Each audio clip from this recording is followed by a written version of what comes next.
Veja no Parlamento Brasil. STJ determinou: Lei Maria da Penha também é para mulheres trans. Vereador quer conscientizar a população de Manaus sobre o lixo eletrônico. Nova lei de Minas Gerais traz diretrizes para o tratamento da fibromialgia. Congresso Nacional aprova a internet de graça para estudantes de baixa renda. Série na TV Senado celebra o bicentenário da independência. E Caxias do Sul trava uma verdadeira guerra contra o mosquito da dengue.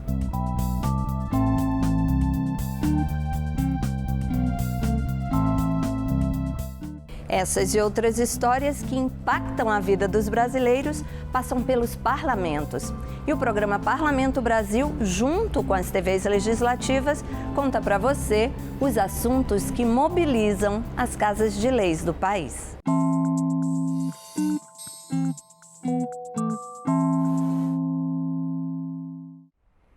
Imagine que a cada minuto do ano passado, em plena pandemia, 25 brasileiras foram agredidas dentro de casa. 25 por minuto. Essas situações de violência doméstica, física, sexual, psicológica também afetam as mulheres transexuais. Mas em muitos casos, elas não eram protegidas pela Lei Maria da Penha por causa da sua condição biológica. Agora, uma decisão do Superior Tribunal de Justiça mudou esse entendimento. Veja na reportagem da TV Assembleia Piauí. O Brasil é há 13 anos o país que mais registra casos de violência contra mulheres trans. Esse dado assustador foi o principal motivador que os ministros da 6ª turma do Superior Tribunal de Justiça decidissem aplicar a Lei Maria da Penha a situações de violência doméstica e familiar envolvendo mulheres trans. O STJ, decidiu a 6ª turma que a Lei Maria da Penha agora ela é aplicável às pessoas trans, aliás, à mulher trans. E esse entendimento ele abre precedentes maravilhosos para que as demais instâncias do judiciário elas venham a colaborar e utilizar esse entendimento.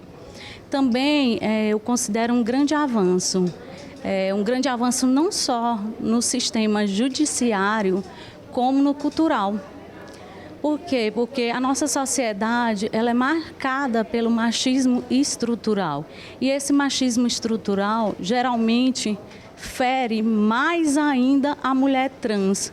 São mais ataques e preconceitos que as mulheres trans sofrem. O entendimento do STJ é uma grande conquista para a comunidade LGBTQI+, e representa o apoio legal de proteção à vida de pessoas trans. É de suma importância para o segmento trans, haja visto que é o primeiro precedente no Brasil de atuação política para a população trans, principalmente se tratando da Lei Maria da Penha, porque hoje estamos conseguindo agregar a temática da população trans, então é muito importante, é uma luta de vários anos para a população trans, porque a gente sabe que o Brasil está sendo, pelo 13º ano, o país que mais mata pessoas trans no mundo. Apenas em 2021, 140 trans foram assassinadas. O número é um demonstrativo da vulnerabilidade social em que a classe está inserida. De fato e de direito eu creio que vai funcionar. Por quê? Porque a gente já tinha parcerias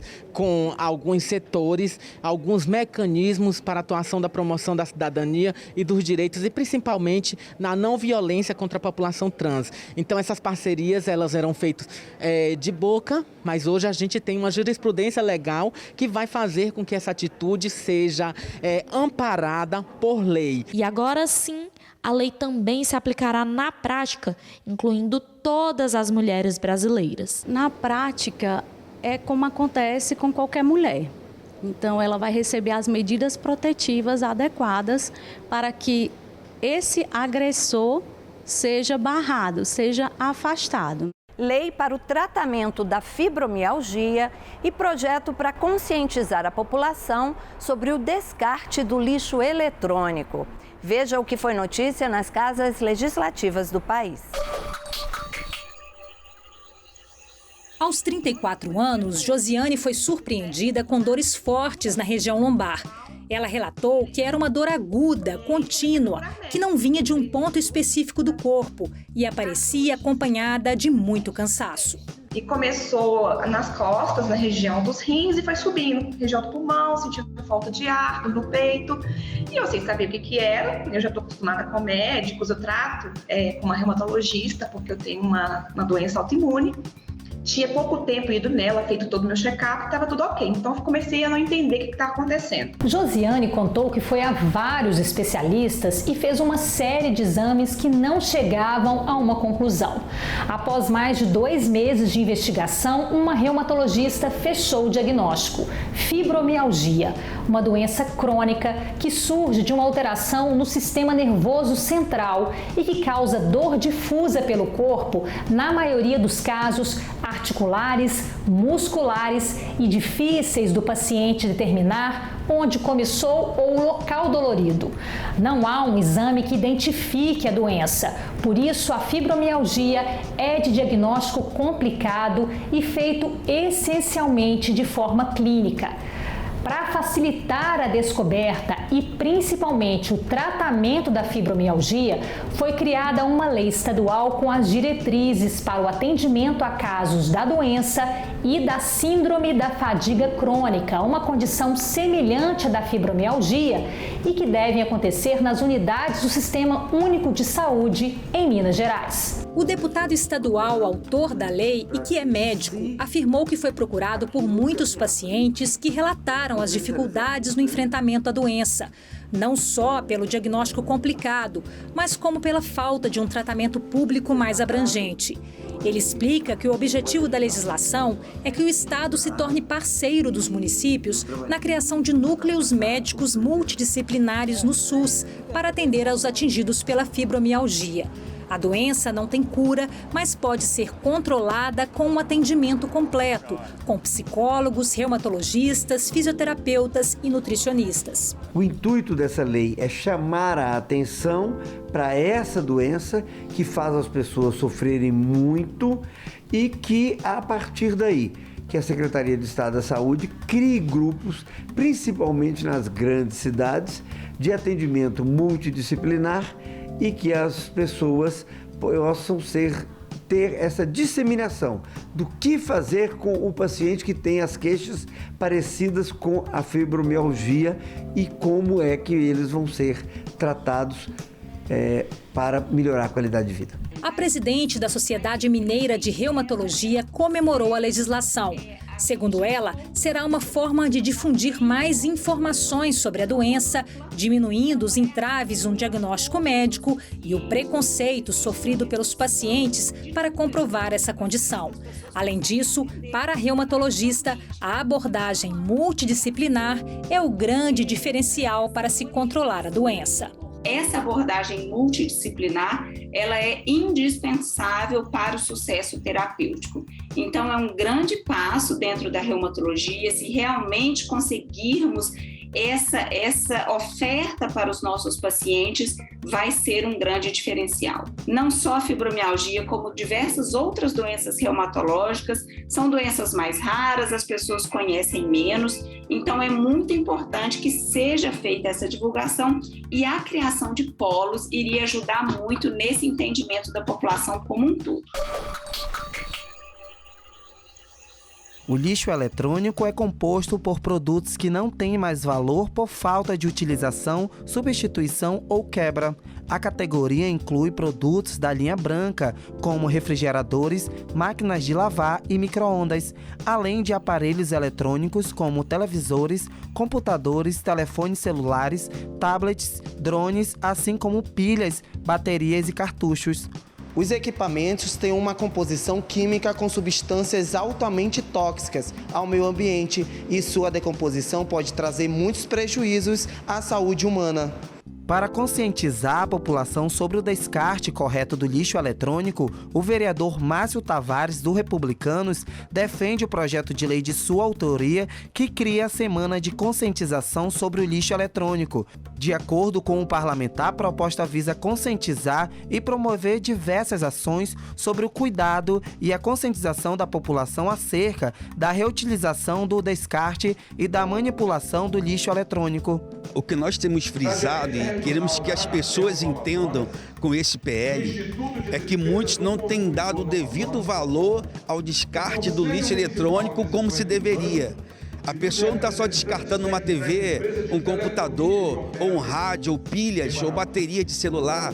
Ela está descartando coisas que vão contaminar o solo, que vai prejudicar ela mesma própria, a sua família, a sua casa. Então, nós queremos levar às pessoas, os nossos amigos manauaras, essa responsabilidade e essa orientação de fazerem o descarte correto desse lixo eletrônico que tem sido tão nocivo, não só para a sociedade, mas o nosso solo. Muita gente não conhece as escolas do Legislativo. Elas oferecem treinamento gratuito para agentes políticos, servidores públicos e para a sociedade em geral. Existem centenas no país, nas assembleias e nas câmaras municipais. Algumas são bem atuantes. É o caso das escolas legislativas do Rio Grande do Norte. Vereadores e assessores de vários municípios do estado participaram do segundo encontro dos representantes das escolas legislativas do RN. O evento foi promovido pela Escola da Assembleia em parceria com a Câmara Municipal de Parnamirim.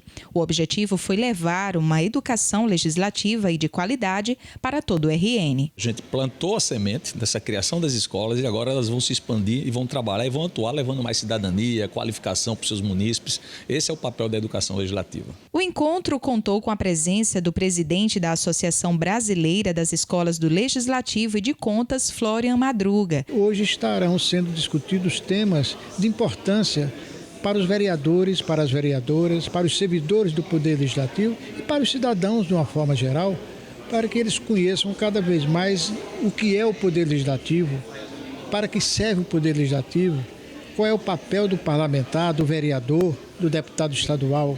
Então, quando a escola do Legislativo, da Assembleia, se propõe a fazer um trabalho como esse, um encontro reunindo vereadores das mais diversas regiões do estado, é o momento de se comemorar.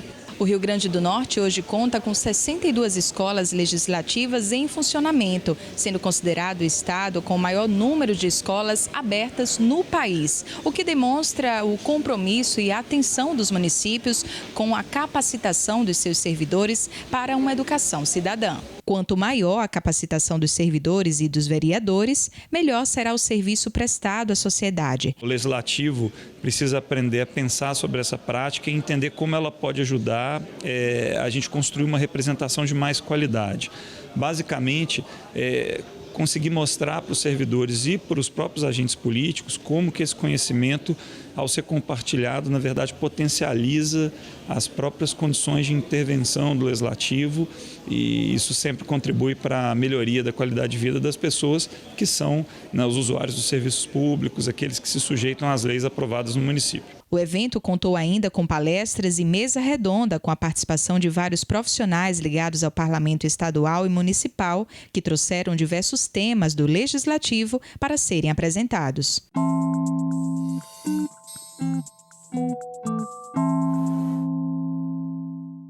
Internet de graça para estudantes de baixa renda. É o que garante o programa Internet Brasil, aprovado pelo Congresso Nacional. A medida vai beneficiar alunos da rede pública cujas famílias estejam inscritas no CadÚnico, o Cadastro Único de Programas Sociais do Governo Federal. Vai ajudar também estudantes indígenas e quilombolas. Alunos da educação básica da rede pública poderão ter acesso em banda larga móvel por meio de chip, pacote de dados ou dispositivo de acesso aos alunos, principalmente celulares.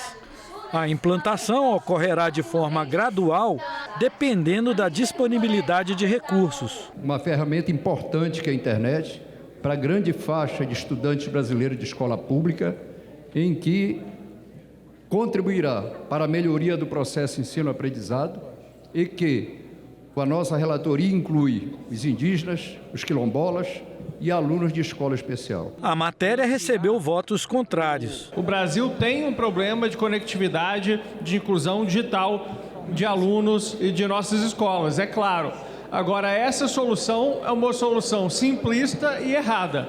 Não é distribuindo tablet e chip de 4G para os alunos que nós vamos solucionar esse problema, até porque já foram despejados 3,5 bilhões de reais em estados e municípios para essa função, e nós continuamos com a dificuldade de conectividade dos alunos. Há 200 anos, o Brasil ainda fazia parte do Reino Unido de Portugal. Mas os eventos que levariam o país à independência já estavam em andamento. A TV Senado apresenta uma série de reportagens sobre o bicentenário da independência.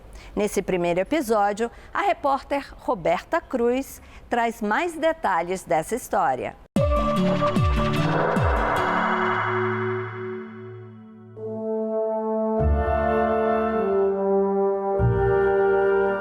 Estudar história é importante para ajudar a compreender o presente.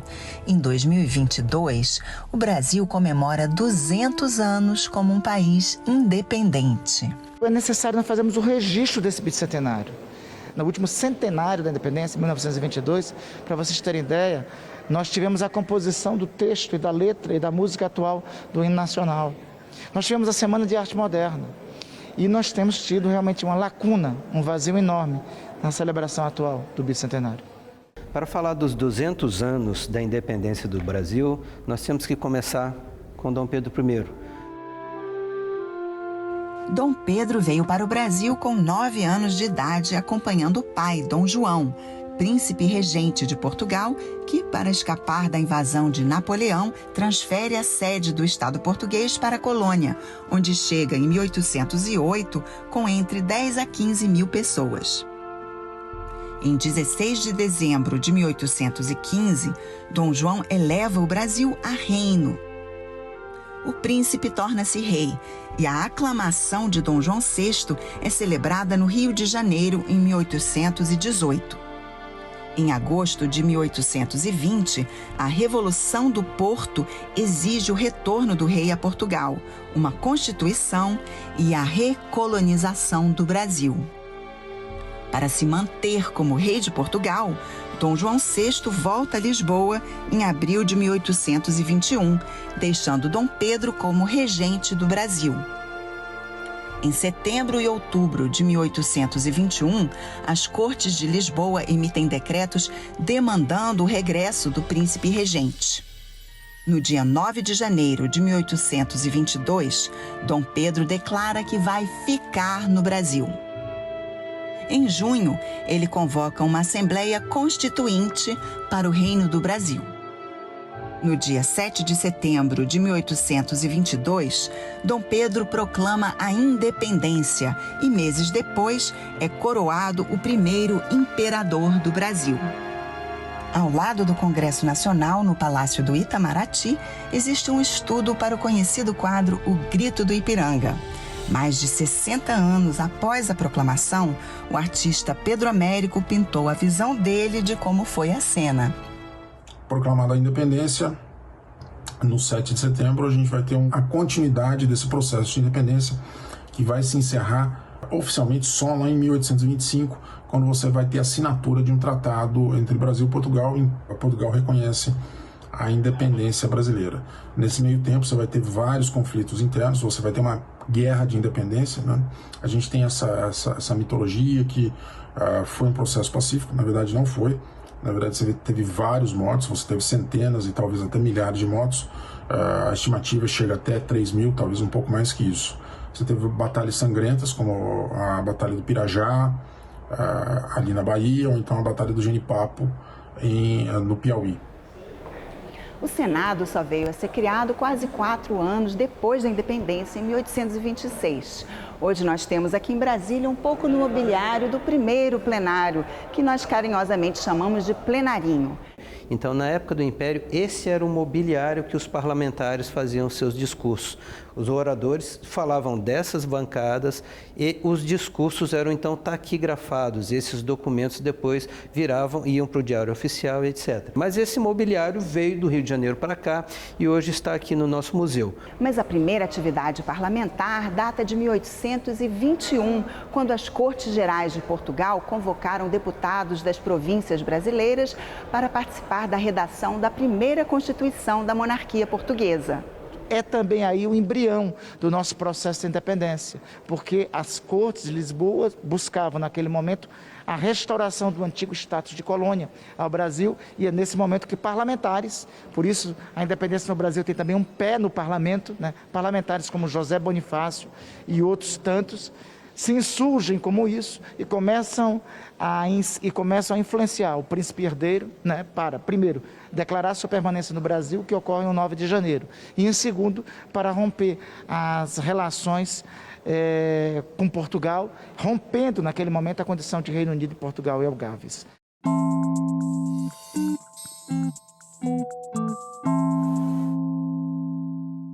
Os casos de dengue dobraram no Brasil nos últimos 4 meses em relação ao mesmo período do ano passado. Só quem teve sabe como é ruim. Fora os casos trágicos que levam à morte. Em Caxias do Sul, agentes de endemia travam uma verdadeira guerra contra o mosquito e tentam conscientizar a população. Podemos entrar? Com licença! É assim que os agentes de saúde percorrem bairros de Caxias do Sul na luta diária da guerra contra a dengue. E para chamar a atenção dos moradores, vale de tudo, desde toque na campainha, palmas e até gritos. Eles vão de casa em casa para lembrar o básico.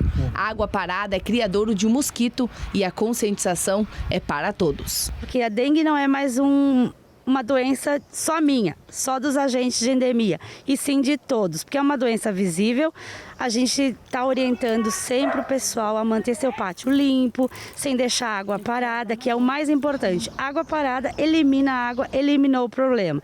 Se tu uma vez por semana tirar 5 minutinhos para olhar o seu pátio, eu tenho certeza que a gente vai vencer. Segundo a prefeitura, 540 focos foram encontrados só neste ano na cidade, mais do que o dobro de todo o ano passado. E 8 casos já foram confirmados. O bairro São Caetano, onde o seu Lauro mora há anos, é um dos infestados. A gente procura sempre, então, deixar as garrafas tudo de bico para baixo, e então a gente procura, e as plantas que a gente tem, então a gente procura já deixar direto na terra, né? Os vasos também sem o pratinho embaixo, para que essa água escoe, né? Conforme vai acumulando a água da chuva, já escoe no solo. O Arthur redobrou os cuidados para não acumular água nos vasos de plantas. Eu gosto muito de flor, né? Então eu deixo os vasos livres, que daí ao menos a água cai e ela corre, né? Ela não fica depositada, nada. Então, e segurar limpo todo, a gente cuida todo dia, né?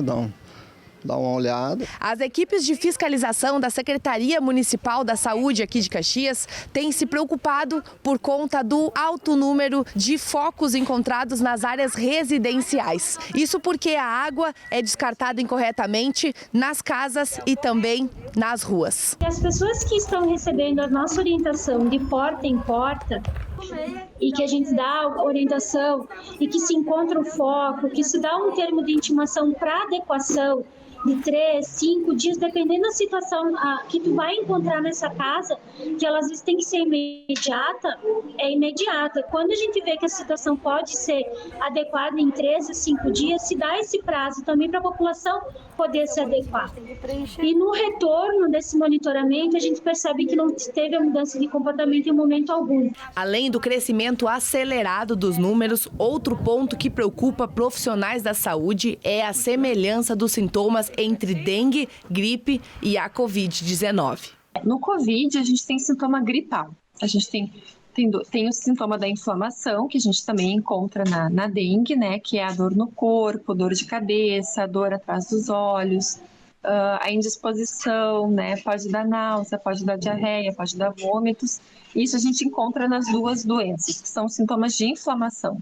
O Poder Legislativo tem funcionado como suporte para auxiliar as comunidades nas denúncias. O objetivo é o controle dos locais infestados. Um assunto muito preocupante da Comissão de Saúde e Meio Ambiente, a qual sou presidente, porque nós temos agentes de endemias, né? E hoje o número também é insuficiente para estarem nos bairros, que eles têm que fazer outras atividades além da questão da dengue. Então essa consciência ambiental já começou a ocorrer nas escolas, né? Porque aquele lixo que está na sua residência, a caixa d'água, a flor, né, a plantinha. Então é muito importante a conscientização. A Secretaria Estadual da Saúde anunciou que o Rio Grande do Sul está em alerta máximo contra a dengue. A decisão foi tomada por conta do avanço do número de casos da doença. De janeiro a abril, o estado já contabiliza mais de 10.500 infectados. Desses, mais de 9.000 foram contraídos dentro do estado. Só neste ano, 5 pessoas já morreram da doença. A mudança de comportamento, porque eu tentei buscar também outros retornos de alguns municípios que estão infestados também e conversar com o pessoal das vigilâncias que a gente tem contato e o pessoal fala a mesma coisa, eles dizem, Sandra, é mudança de comportamento. E aí, você faz o dever de casa semanalmente limpando os locais que podem acumular água na sua casa? 5 minutinhos por semana? Se a gente não faz esse pouquinho para um objetivo tão importante, a gente fica sem moral para reclamar de qualquer coisa, né? Bom, o Parlamento Brasil fica por aqui. Se você quiser rever qualquer um dos nossos programas, já sabe, tem tudo na internet. senado.leg.br/tv/Parlamento Brasil ou nosso canal no YouTube. Aproveita, se inscreve. Tem também o velho e-mail. Manda uma mensagem. Semana que vem a gente volta. Tchau.